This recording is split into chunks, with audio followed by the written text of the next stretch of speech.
2월 21일 금요일 하나님 말씀 요한복음 14장 15절부터 24절까지입니다.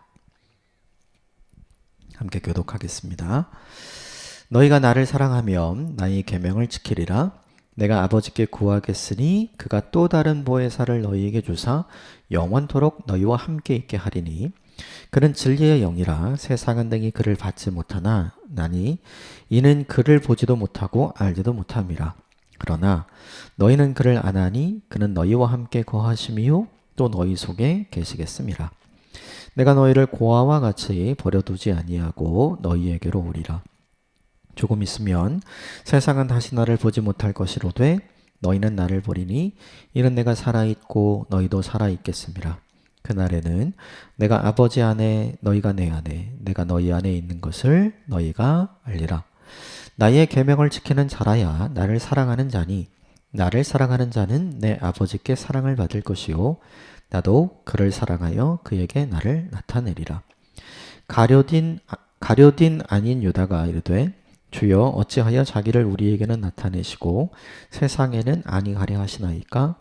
예수께서 대답하여 이르시되 사람이 나를 사랑하면 내 말을 지키리니 내 아버지께서 그를 사랑하실 것이요 우리가 그에게 가서 거처를 그와 함께 하리라. 나를 사랑하지 아니하는 자는 내 말을 지키지 아니하나니 너희가 듣는 말은 내 말이 아니요 나를 보내신 아버지의 말씀이니라. 아멘. 이것은 하나님의 말씀입니다. 어제 본문에 이어서 오늘도 14장 계속 말씀이 이어지죠. 오늘 본문도 몇 가지 중요한 부분 저희 함께 좀 살펴보고 우리에게 적용해 보도록 하겠습니다. 먼저 15절 말씀입니다. 15절 시작. 너희가 나를 사랑하면 나의 계명을 지키리라. 너희가 나를 사랑하면 나의 계명을 지키리라. 예수님 말씀이죠. 그러면 너희가 나를 사랑한다는 걸 뭘로 증명하느냐? 이 질문에 대한 답이 있죠. 네가 나를 사랑하느냐? 그 사랑을 내가 어떻게 알 수 있는지.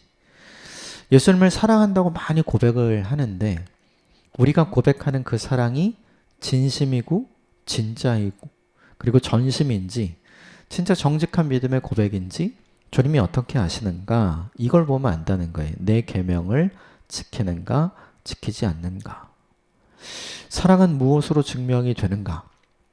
말로 증명되는 게 아니라 사실은 행함으로 증명이 되는 거죠. 이건 사람과 사람 사이에도 똑같아요. 말로 사랑한다고 이야기하는 게 아니라 실제로 그를 사랑하면 그를 사랑하는 만큼 섬기는 뭔가가 있어야 되잖아요. 그렇죠? 아니면 말만 사랑한다고 얘기하는구나. 실제는 그렇지 않구나. 사람들이 다 알아차리잖아요. 예수님도 똑같은 거죠. 이 15절 말씀을 쉽게 정리하면 이런 것 같아요. 순종이 없는 주님 사랑은 없다. 삶이 없는 주님 사랑은 없다. 주님 사랑은 입으로 하는 것이 아니라 몸으로 하는 것이다. 주님께서 직접 그런 말씀을 하셨죠.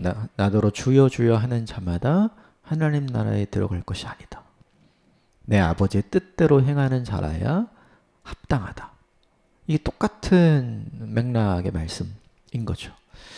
그러니까 우리는 너무나도 쉽게 사랑한다는 말을 남발하는 시대를 살아가고 있는 것 같아요. 그러니까 어디를 봐도 사랑이 충만하죠.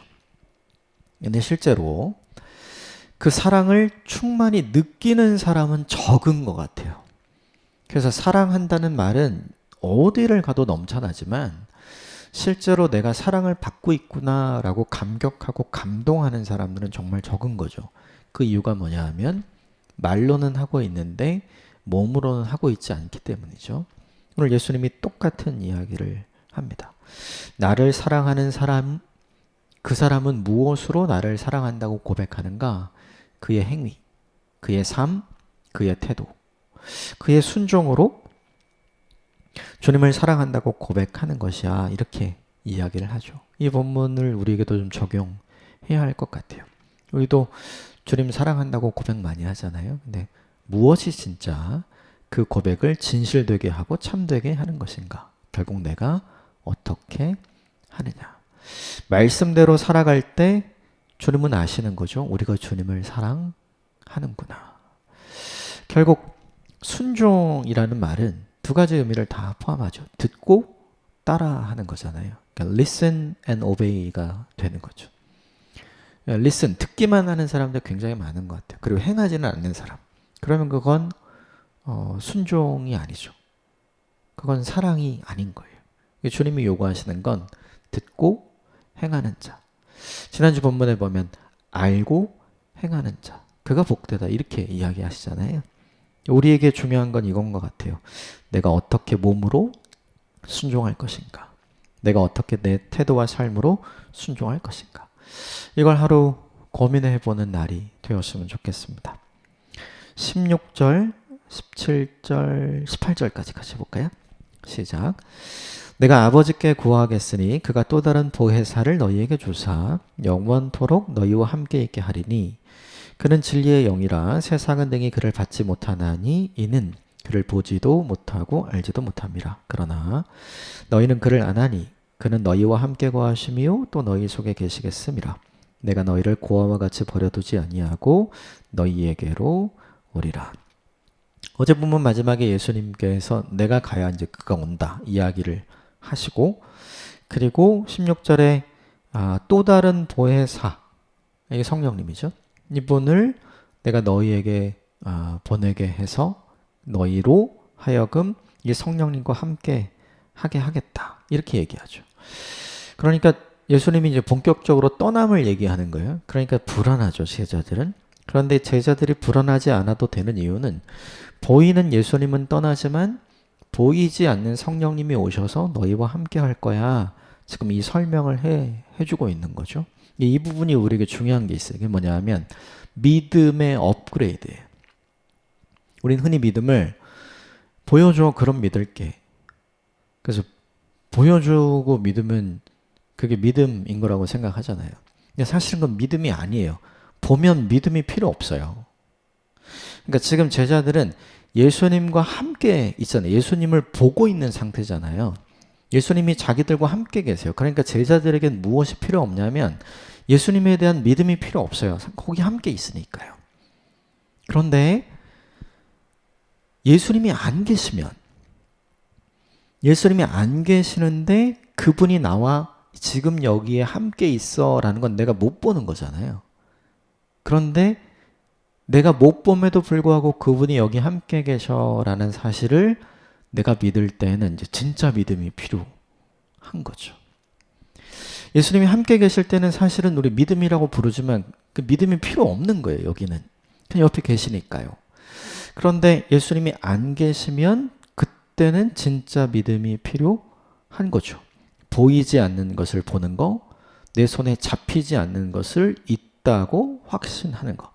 히브리서 11장이 이야기하는 믿음의 정의가 드디어 진짜로 필요하게 된 거죠. 그러니까 오늘 16절부터 18절까지의 예수님의 이 내용은 뭐냐 하면 너희가 가지고 있는 믿음은 업그레이드 되어야 해. 이 이야기를 하고 계시는 거죠. 흔히 우리가 우리들끼리 통하는 말로 그런 말 하잖아요. 예수님을 인격적으로 만났다. 내가 드디어 예수님을 만나고 예수님을 진정으로 만나서 내 인생과 내 생각과 내 마음이 모든 것이 달라지게 되었다 라고 표현할 때의 그 믿음. 사실은 그 전에도 믿음이 있긴 있었어요. 네. 그런데 이 믿음과 이 믿음은 질적으로 완전히 다른 믿음이거든요.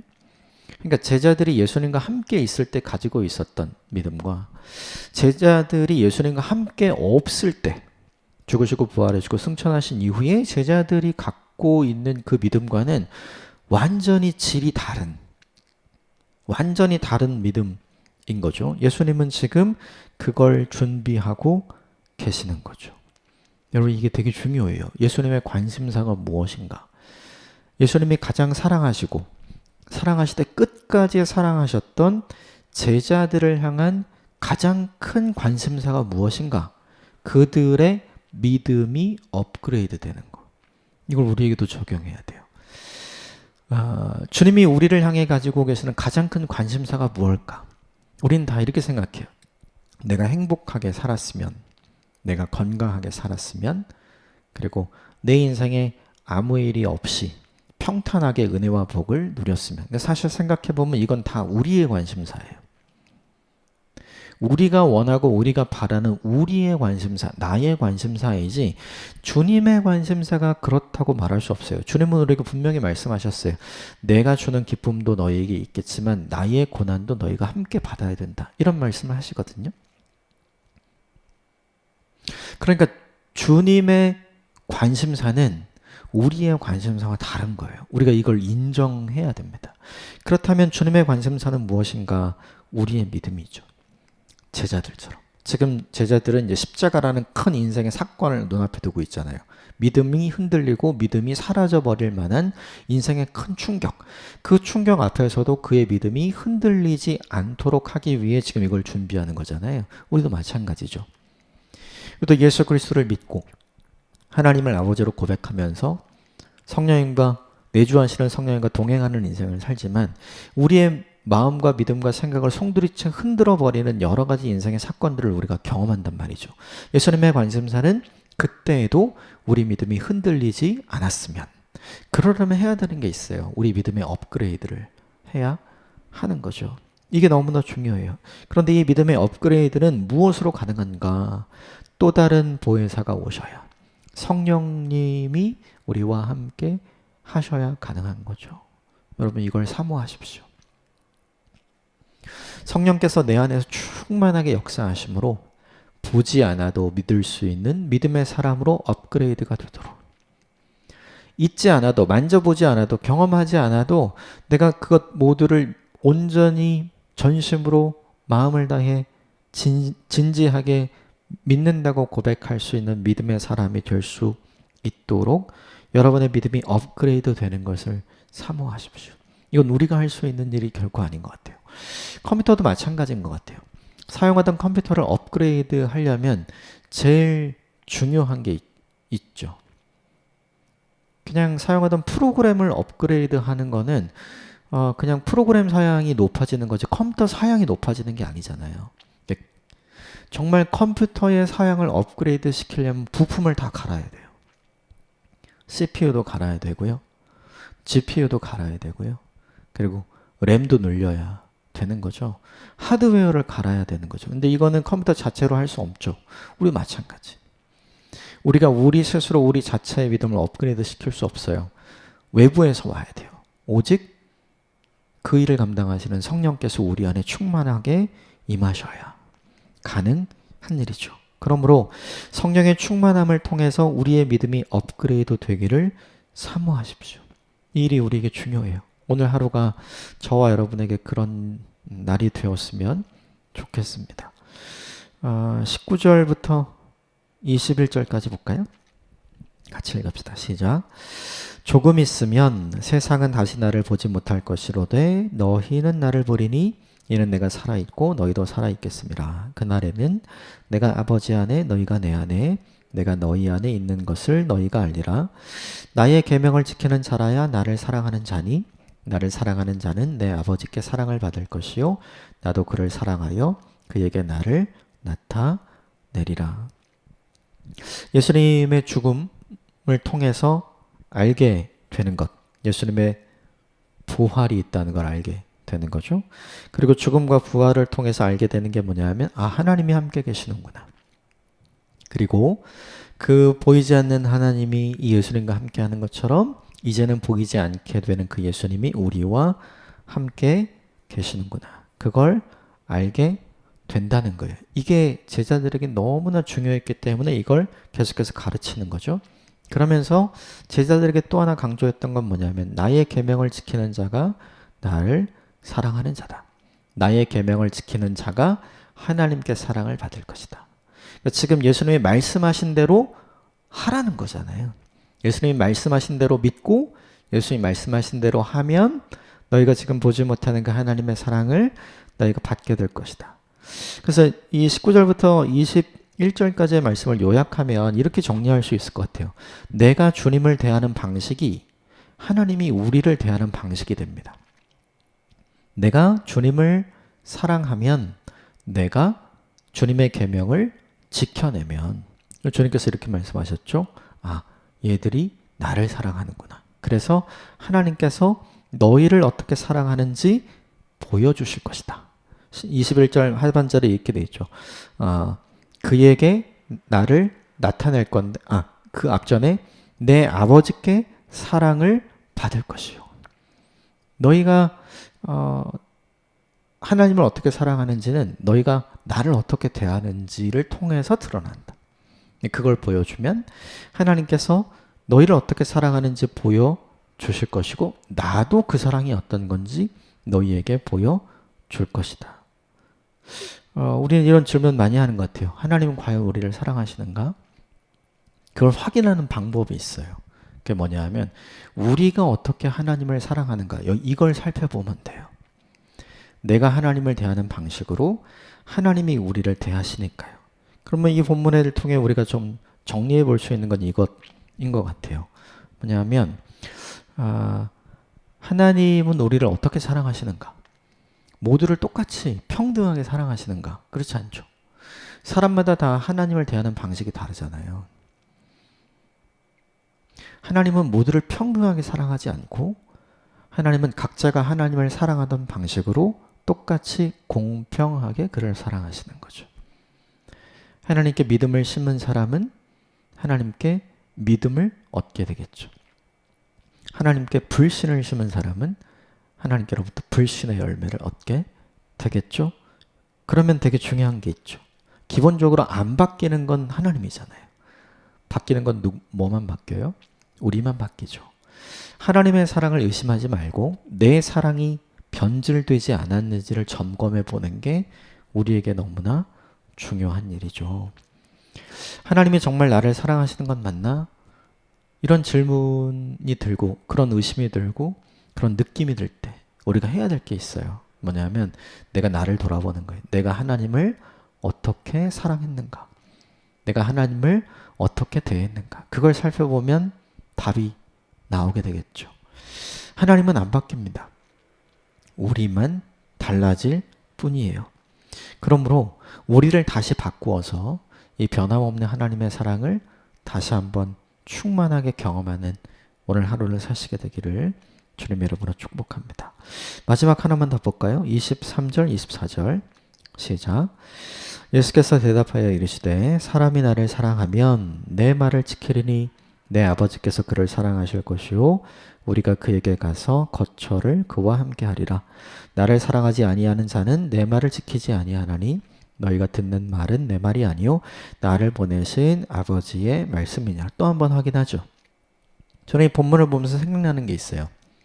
예수님께서 산상수훈 마지막에 이야기해 주신 비유이죠.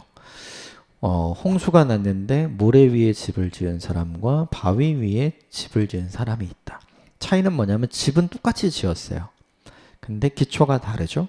모래 위에 집을 지은 사람은 듣고 행하지 않는 사람이었고 바위 위에 반석 위에 집을 지은 사람은 듣고 행한 사람이었어요. 똑같이 듣긴 들어요. 똑같이 알긴 합니다. 그런데 두 종류의 사람이 있다는 거죠. 믿고 행하는 사람이 있고 듣고 무시하는 사람이 있다는 거죠. 그 둘을 하나님께서 똑같이 대하지 않아요. 23절과 24절을 보면 하나님이 사랑하는 자가 나오고요. 또 하나 24절에 보면 하나님이 사랑하지 않는 자가 나와요. 예. 23절에 나오는 거는 예수님을 사랑하는 사람들에 대한 반응이고 24절에는 예수님을 사랑하지 않는 사람들에 대한 반응이거든요. 결국 우리가 뿌리는 대로 거두게 됩니다. 이것은 사람에게도 당연히 해당되고 세상 속에도 해결되지만 우리가 하나님을 어떻게 대하는지 믿음의 세계에서도 동일하게 적용이 되는 거죠. 그러므로 많이 듣는 것보다 더 중요한 게 있어요. 그것은 듣는 대로 행하는 사람이 되는 겁니다. 결국 믿음이 행합니다. 오늘 본문이 우리에게 이걸 보여주죠. 오늘 하루를 살아가면서 행함이 있는 믿음의 사람으로 어제보다 오늘도 견고하게 여러분의 인생을 살아가시게 되기를 주님의 이름으로 축복합니다. 함께 기도하겠습니다.